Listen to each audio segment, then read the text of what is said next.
Apalagi ada berita dua wanita, katakanlah dia pelaku maksiat, kemudian dipersekusi, itu bukan tindakan yang benar menurut ajaran Islam. Ternyata dua wanita yang ditelanjangi dan diceburkan ke laut tersebut bukan pemandu lagu, sebagaimana diberitakan serambinews.com. Dua wanita yang ditelanjangi dan diceburkan ke laut bukan pemandu karaoke. 7 warga diperiksa polisi. Polisi mengungkapkan bahwa 2 perempuan di Kabupaten Pesisir Selatan, Sumatera Barat yang menjadi korban persekusi dengan ditelanjangi dan diceburkan ke laut ternyata bukan pemandu karaoke. Kapolres Pesisir Selatan AKBP Novianto Taryono membeberkan 2 perempuan yang menjadi korban persekusi adalah pengunjung kafe. Kita ingat riwayat ada seorang pezina. Seumur hidupnya dia berzina. Lalu dia mampir ke sebuah sumur hendak minum karena kehausan. Lalu di samping sumur dia melihat ada anjing yang menggelepar. Kehausan. Dia timbahkan air pakai sepatunya. Dia minumkan ke anjing tersebut seraya menangis. Alangkah sengsaranya anjing ini kehausan di dunia. Apatah lagi saya jika kehausan di akhirat nantinya. Dia menangis, dia bertobat, lalu dia mati. Taubatnya diterima oleh Allah Subhanahu wa Ta'ala. Inilah jamaah Jum'ah cara memperlakukan pendosa. Dakwahlah kepada mereka, sadarkan mereka semua, bukan dengan ancaman, apalagi dengan mempersekusinya. Dan perlu diingat, an-nahyu 'anil munkar, mencegah kemungkaran itu kalau pada aspek penegakan hukum ini kewenangan penegak hukum. Jadi apabila kita menilai ada tempat maksiat, maka kita datang dengan sendirinya lalu berbuat kerusakan, itu merupakan perbuatan dosa. Sama seperti rumah makan yang buka di siang hari. Padahal dalam fikih agama boleh membuka rumah makan di siang hari walaupun di bulan suci Ramadan. Lantas kemudian kita atas nama agama menghancurkan rumah makan itu merupakan perbuatan maksiat. Artinya tidak boleh menegakkan kebenaran dengan maksiat. Tidak boleh memberantas kemungkaran dengan mendahului penegak hukum. Kita semua harus tempuh cara yang benar. Yakinlah, sebelum orang mati masih ada kesempatan untuknya bertaubat. Innamal a'malu bil khawatim.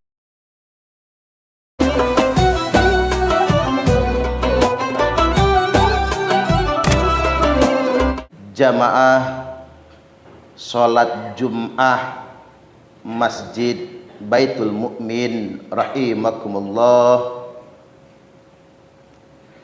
Ramadan merupakan bulan ampunan.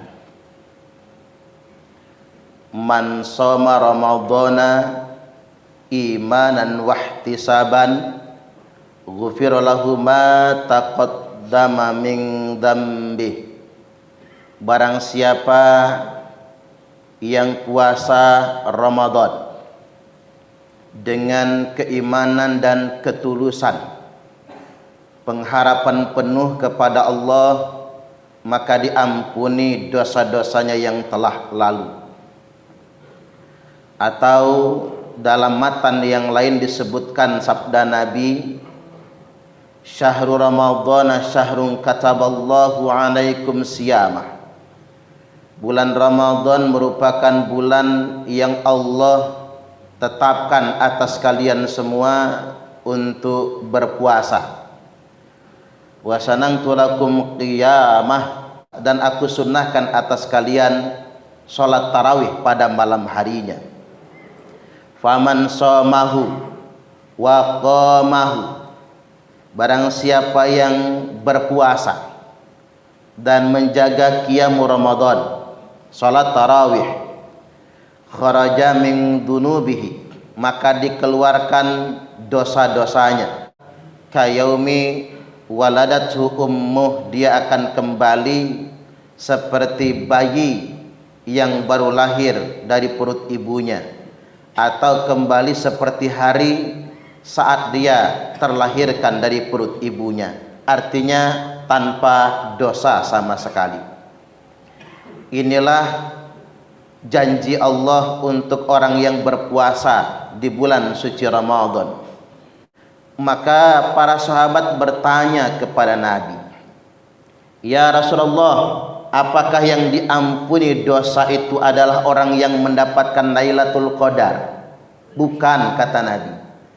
"Yang mendapatkan pengampunan dosa adalah semua umatku yang berpuasa di bulan suci Ramadan." Bahkan justru jika dikaitkan dengan Lailatul Qadar, pada malam Al-Qadar, Allah lebih menyukai istighfar hamba yang berdosa daripada tasbihnya orang yang merasa bertakwa.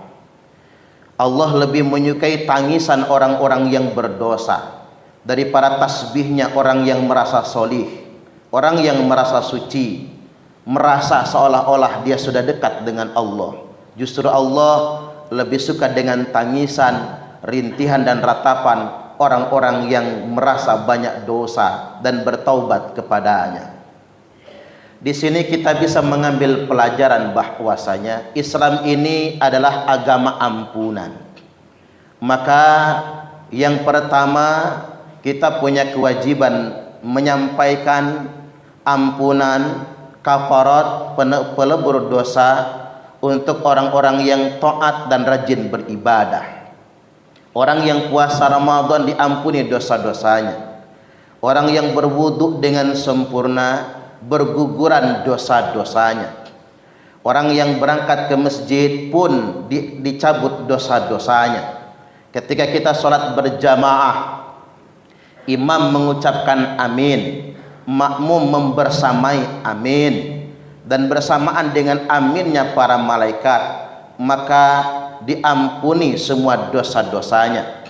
Imam mengucapkan sami Allahu liman hamidah, makmum menjawab Rabbana lakal hamdu, maka ghufir lahu ma taqaddama min dzambi, maka diampuni semua dosa-dosanya yang telah lalu. Orang yang salat zuhur, maka dosanya sejak subuh dihapuskan. Orang yang salat asar, dosanya dari zuhur ke asar dihapuskan. Begitupun salat maghrib, salat isya hingga subuh kembali, rentang waktu di antara itu Allah menghapuskan dosa-dosa. Ini wajib kita kabarkan. Orang mukmin yang taat kepada Allah, yang beribadah, dengan sekecil apapun amal mereka, maka Allah akan menghapuskan dosa-dosa. Yang kedua, kita punya kewajiban mengabarkan atas hamba-hamba yang berdosa bahwasanya mereka pun kalau mau bertobat, Allah Maha Pengampun. Allah Subhanahu wa taala berfirman, A'udzu billahi minasyaitonir rajim. Nabbi ibadi anni anal ghafurur rahim. Nabbi, beritakan, nabbi, kabarkan, nabbi, informasikan, ibadi, atas semua hamba-hambaku tanpa terkecuali, anni, sesungguhnya aku, anal ghafurur rahim, sesungguhnya aku Maha Pengampun lagi Maha Penyayang. Jadi jangan sampai kita mendakwahkan Islam ini berupa ancaman, menakut-nakuti. Kita punya kewajiban, perintah Allah di dalam Al-Quran, menginformasikan, memberitakan bahwasanya ampunan Allah sangat luas sekali. Berikut pun yang ketiga, atas hamba-hamba Allah yang keterlaluan. Allah menyebutnya hamba-hambanya yang melampaui batas, sudah terlalu banyak maksiatnya, bergelimang dengan dosa. Maka apa yang harus kita lakukan terhadap mereka? Katakan juga, a'udzu billahi minasyaitonir rajim. Qul ya ibadiyalladzina asrafu ala anfusihim. Katakanlah, wahai hamba-hambaku yang sudah melampaui batas akan diri mereka sendiri, banyak dosanya, banyak sekali maksiatnya. La taqnatu mir rahmatillah. Jangan pernah putus asa dari rahmat Allah. Innallaha yaghfirudz dzunuba jami'a. Sesungguhnya Allah kalau mau mengampuni dosa, mengampuni semuanya. Artinya memang memperlakukan pendosa sekalipun kita harus kabarkan tentang ampunan. Itulah mengapa Nabi menceritakan ada orang yang membunuh hingga 99 orang. Dia bertanya kepada orang alim, sekiranya saya bertaubat, apakah taubat saya diterima? Orang alim menjawab, taubatmu tidak akan diterima, kamu akan disiksa. Pendosa ini kemudian diancam, ditakuti dan dimaki. Akhirnya si pendosa menyimpulkan lebih baik membunuh orang alim ini, sehingganya kalau dia sudah pasti masuk neraka digenapkan sampai 100 orang yang dibunuhnya. Sehingganya dia tiba berjumpa dengan orang alim berikutnya. Saya sudah membunuh 99 orang, 100 orang, bahkan yang ke-100 adalah orang alim. Sekiranya saya bertobat, apakah taubat saya diterima? Orang alim itu menjawab, taubatmu diterima. Asal kamu tidak tinggal di sini, pergilah ke negeri jauh itu. Di sana banyak orang baik yang akan membantumu menjadi orang solih. Harapan itu diberikan. Maka si pendosa ini pergi dengan penuh harapan. Lalu dia mati di tengah jalan. Malaikat berebut. Malaikat rahmat hendak membawanya ke surga. Malaikat azab hendak membawanya ke neraka. Lalu didamaikan oleh malaikat Jibril. Diukur, kalau lebih dekat dengan kota yang dia tuju, dia dibawa oleh malaikat rahmat. Kalau lebih dekat dengan kota yang dia tinggalkan, dia dibawa oleh malaikat azab. Begitu diukur, ternyata sejengkal lebih dekat dengan kota yang dia tuju, tobatnya diterima. Hanya sejengkal perbedaannya. Dia belum pernah sholat, dia belum pernah puasa, dia belum pernah membayar zakat. Dia hanya berjalan dengan optimisme, Allah Maha Pengampun. Artinya memang tidak bisa juga kita memperlakukan pendosa itu dengan arogan. Apalagi ada berita dua wanita, katakanlah dia pelaku maksiat, kemudian dipersekusi. Itu bukan tindakan yang benar menurut ajaran Islam. Kita ingat riwayat ada seorang pezina, seumur hidupnya dia berzina. Lalu dia mampir ke sebuah sumur hendak minum karena kehausan. Lalu di samping sumur dia melihat ada anjing yang menggelepar, kehausan. Dia timbahkan air pakai sepatunya, dia minumkan ke anjing tersebut seraya menangis. Alangkah sengsaranya anjing ini kehausan di dunia, apatah lagi saya jika kehausan di akhirat nantinya. Dia menangis, dia bertobat, lalu dia mati. Taubatnya diterima oleh Allah Subhanahu wa ta'ala. Inilah jamaah Jum'ah cara memperlakukan pendosa. Dakwahlah kepada mereka, sadarkan mereka semua, bukan dengan ancaman, apalagi dengan mempersekusinya. Dan perlu diingat, an-nahyu 'anil munkar, mencegah kemungkaran itu kalau pada aspek penegakan hukum ini kewenangan penegak hukum. Jadi apabila kita menilai ada tempat maksiat, maka kita datang dengan sendirinya lalu berbuat kerusakan, itu merupakan perbuatan dosa. Sama seperti rumah makan yang buka di siang hari, padahal dalam fikih agama boleh membuka rumah makan di siang hari walaupun di bulan suci Ramadan. Lantas kemudian kita atas nama agama menghancurkan rumah makan itu merupakan perbuatan maksiat. Sama seperti ada maling motor, dia berdosa karena dia begal, dia berdosa karena dia seorang pencuri.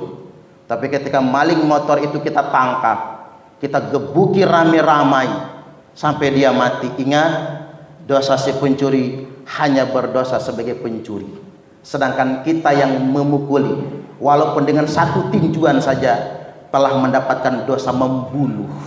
Ingat, orang yang membunuh pencuri, dia akan dihukumi sebagai seorang pembunuh.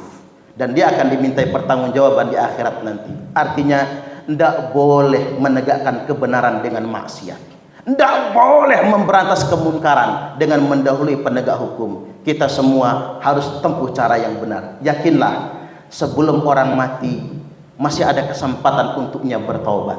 Innamal a'malu bil khawatim.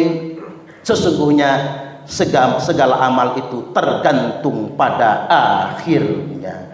Barakallahu li wa lakum fil Qur'anil azim wa nafa'ani wa iyyakum bima fihi wa dzikril hakim wa taqabbala minni wa minkum tilawatahu in. 'Innahu huwas sami'ul 'alim.